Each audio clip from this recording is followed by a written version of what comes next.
Voilà, donc on va démarrer cette présentation de Discovery Live. C'est un petit webinaire très rapide pour vous donner un aperçu de cette simulation, de cette solution de simulation. Simulation quasi instantanée pour les concepteurs. Donc on va voir en fait cette solution se place vraiment dans la phase de pré-étude euh, de design physique pour l'ingénierie. Donc en fait, vraiment l'idée, c'est de se contenter d'une précision qui est pas la plus élevée possible avec ANSYS. Donc on part avec un outil qui est simple d'utilisation pour avoir un premier résultat sur la courbe d'utilité, si on veut, en fonction de la précision, qui est plutôt dans cette phase d'un compromis optimum entre déjà une première information physique et un temps de simulation et un temps surtout de travail d'ingénieur relativement faible. Donc l'idée, c'est vraiment de partir dans cette zone de design conceptuel, d'idées premières, de dégrossir en fait l'ensemble des possibles avant d'aller vers quelque chose de final qu'on pourrait valider avec d'autres outils d'ANSYS. Donc nous, on va se concentrer sur cette partie-là, dégrossissement de design, première esquisse, mais une esquisse avec des outils modernes en fait qu'on va faire finalement, au lieu de le faire sur une page blanche, on va le faire dans cet outil Discovery Live avec ce qui est finalement un outil CAD, 3D qui nous permet de créer ces géométries avec une information physique complémentaire. Donc l'idée, par rapport à une approche plus traditionnelle de la simulation numérique, où on a une partie design, une partie pré-processing, de la simulation, une révision du design, de nouveau de la simulation et de la finalisation avec plusieurs itérations. On va couper ça et enlever en fait toutes ces itérations pour arriver à un produit, finalement une première idée très rapidement façonnée en fait dans l'outil. Donc ça on coupe en fait cette partie pré-processing, post-processing. Donc on voyait qu'on a la partie design 3D qui est intégré complètement avec la simulation, quelque chose qui est transparent. Donc, vous n'avez plus besoin de parler de maillage, vous n'avez plus besoin de parler de toutes ces étapes en fait nécessaires à l'analyse élément fini ou volume fini pour tout ce qui est analyse fluidique, computational fluid dynamics ou élément fini pour la partie structure thermique, électromagnétique, etc.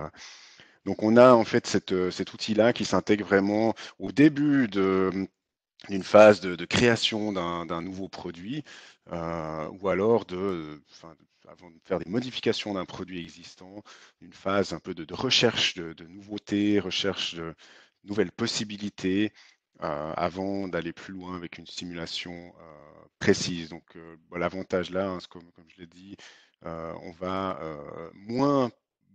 moins préparer la géométrie pour une analyse. On peut vraiment partir avec des géométries CAD non créé pour la simulation, donc c'est très tolérant au niveau des détails géométriques, des imprécisions géométriques.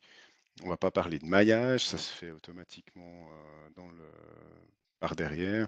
Euh, Pas beaucoup besoin d'attendre. Et le post-processing, ben, on le fait directement. C'est quelque chose qui est trivial. Je vais le montrer avec des démos. Donc, vous voyez ici à gauche, je pense à ce qu'on aurait dans l'interface, quand on édite la géométrie, on a la physique qui va s'afficher dessus. Vous voyez le champ de contrainte ici qui est déjà affiché.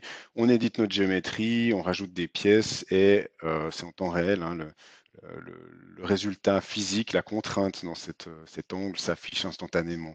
Donc vous passez votre temps à modéliser et la physique suit. Le pré et le post-processing sont intégrés complètement. C'est pour ça qu'on parle de discovery live.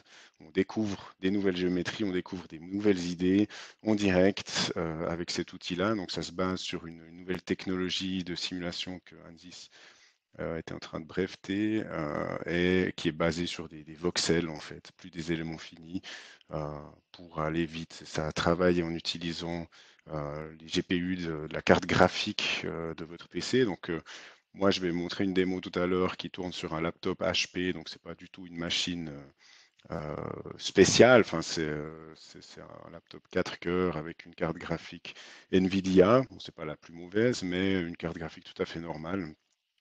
quelque chose qu'on trouve sur le marché sans autre. Et donc ça tourne très bien comme ça, euh, en pouvant paralléliser massivement en fait tous ces voxels dans la carte graphique de la machine.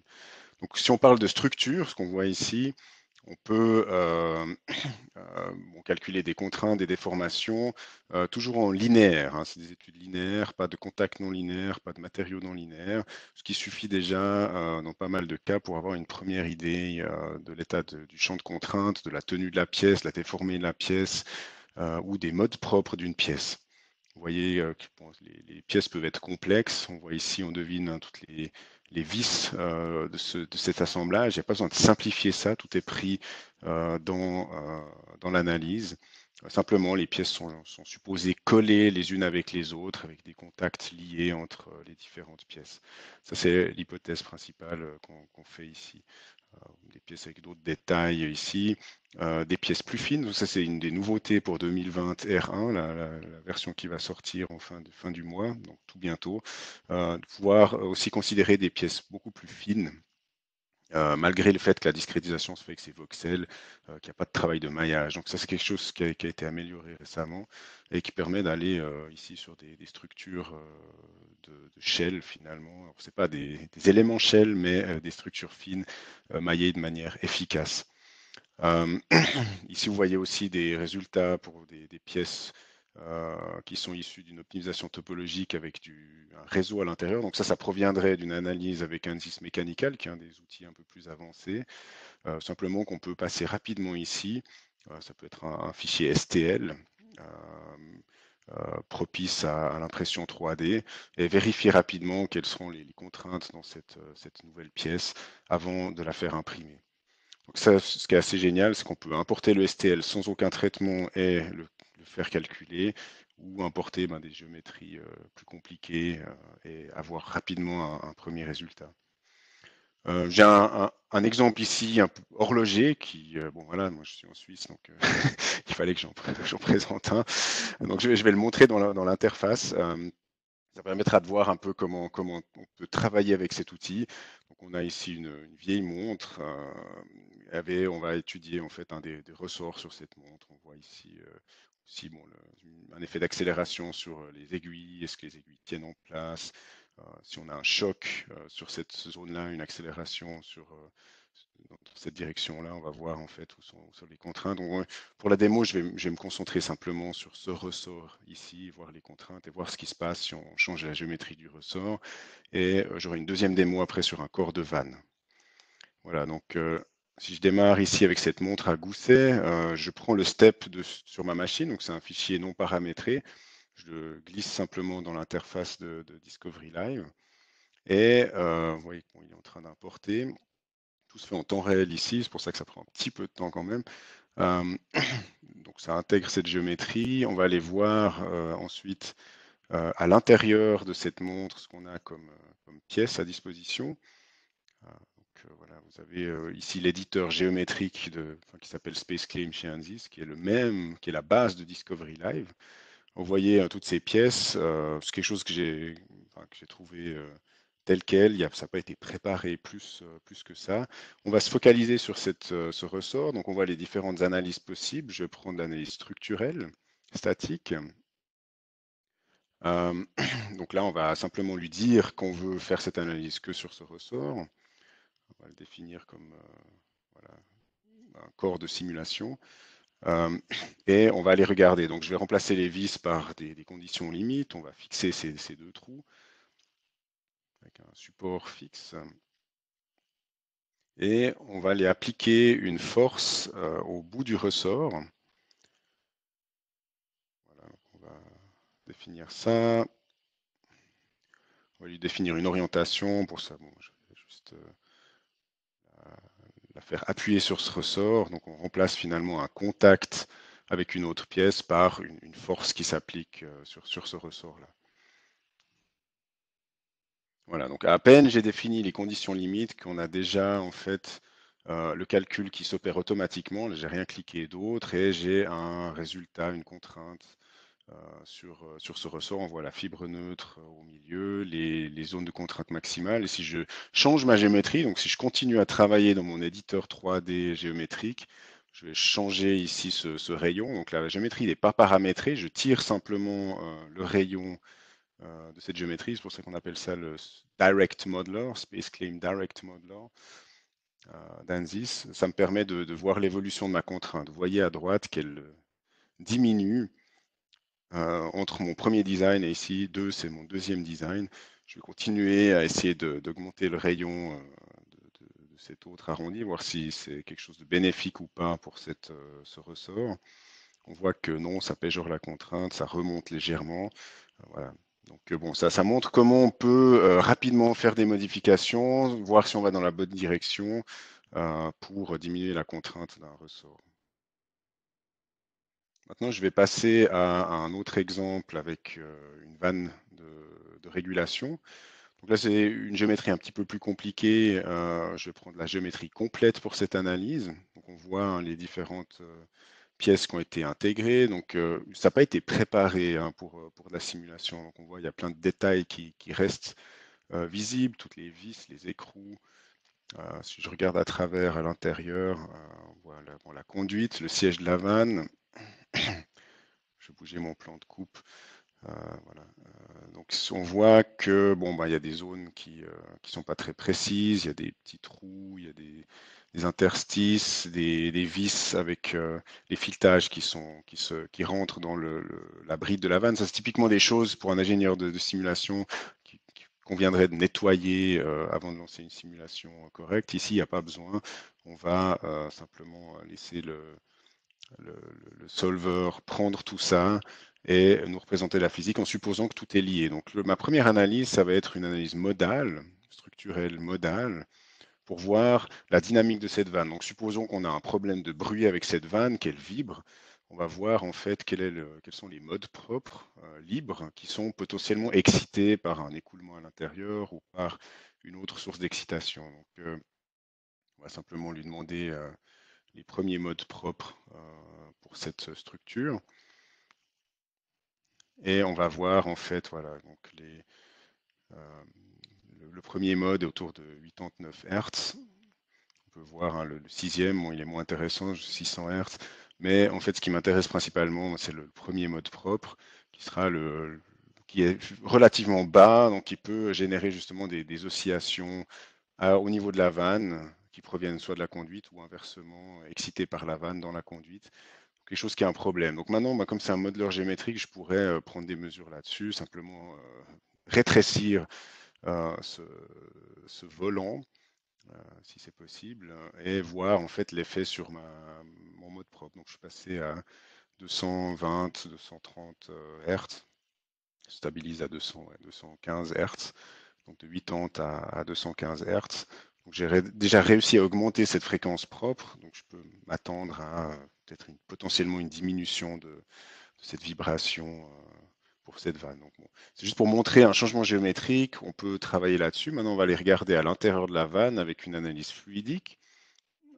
Donc, je vais créer le volume négatif pour de l'eau à l'intérieur de cette vanne. Enfin, simplement, je vais lui laisser créer automatiquement. Donc, je définis l'entrée de ma vanne en cliquant sur les faces des brides, les sorties avec une pression aux sorties. Donc, j'ai deux sorties, une entrée. Et là, il va me créer automatiquement le volume négatif pour l'écoulement. Et là, j'ai pas eu le temps de faire quoi que ce soit. J'ai déjà un résultat d'écoulement avec 0,5 mètres par seconde d'eau à l'entrée. Je peux visualiser ça sous différentes formes. Euh, les lignes de courant, je peux voir en fait le siège de la vanne, l'écoulement qui se distribue autour du siège de la vanne, euh, voir la géométrie de l'écoulement. Voilà, si j'ai potentiellement des accélérations, et en regardant aussi la pression, on va aller regarder ça. Si j'ai potentiellement, ben, ouais, qu'est-ce qui se passe simplement là-dedans? Est-ce que je veux avoir peut-être de la cavitation, etc. Alors, je ne peux pas la modéliser, mais je peux quand même évaluer la chute de pression dans cette vanne, voir ce qui s'y passe. Et je peux, par exemple, extraire la pression en fait, à l'entrée de la vanne pour avoir la différence de pression entre entrée et sortie. Vous voyez cette courbe. Donc c'est une analyse qui est transitoire, c'est pour ça que la courbe aussi varie encore. Et pendant qu'elle calcule, ben, je vais maintenant bouger le siège de la vanne, je vais refermer cette vanne, donc ben, c'est une action géométrique, je bouge cette partie-là, et je vais voir en fait comment change ma pression. Donc là, j'étais à 1,4 kPa, maintenant je saute à trentaine de kilopascales. Vous voyez la courbe en fait qui suit à droite. Et ici le siège qui est refermé, donc la chute de pression qui est plus que locale lorsque la vanne est fermée. Voilà, je la remonte un bout. Vous voyez en fait cette pression qui varie. Ce qui est assez bluffant pour du point de vue CFD, c'est qu'on a vraiment ici un écoulement transitoire et l'évolution hein, cette pression sur un temps réel ici de 2,3 secondes en physique dans la vanne.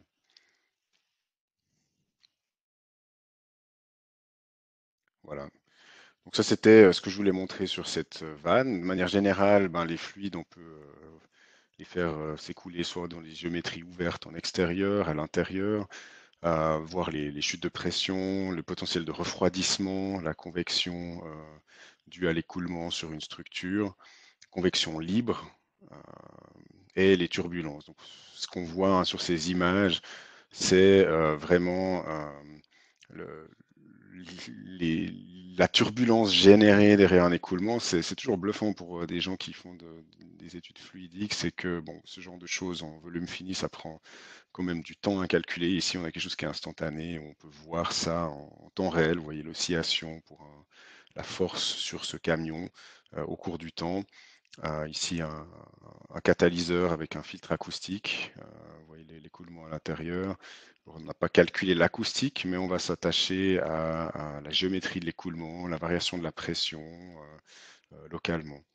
Des turbulences générées par ce casque, l'aérodynamisme de la structure ou les écoulements internes, comme j'ai montré tout à l'heure. Donc ça, c'est les cas typiques qu'on va commencer à étudier et ça permet déjà de prendre des mesures enfin, de modification sur une géométrie pour améliorer l'écoulement, diminuer la perte de charge, faire quelque chose de rapide sur la structure. Ensuite, au niveau des analyses structurelles, statiques et modales, on peut faire de l'optimisation topologique.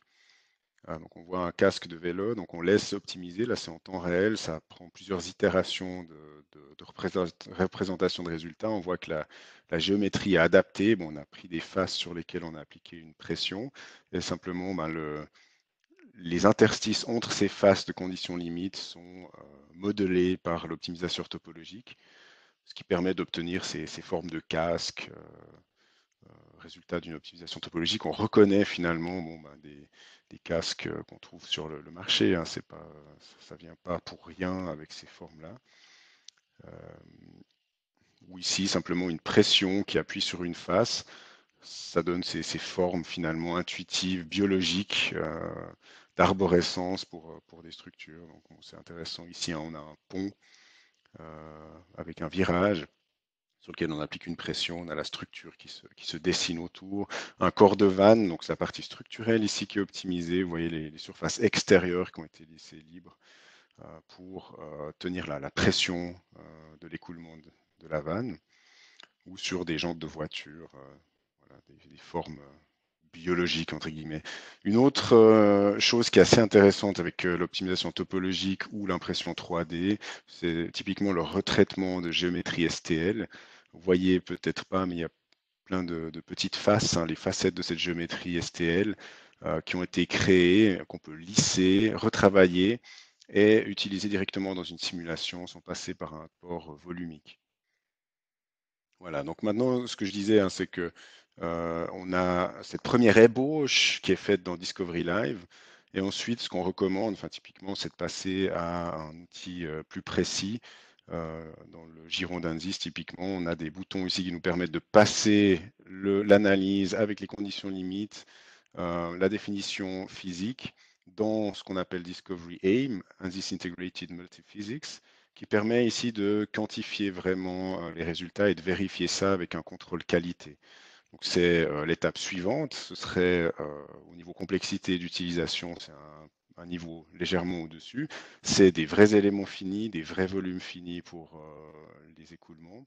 Donc ça permet de faire une première validation en faisant un clic finalement dans l'interface et de vérifier ce calcul. Donc ça prendra un petit peu plus de temps, on va le faire que sur la dernière géométrie et valider le résultat.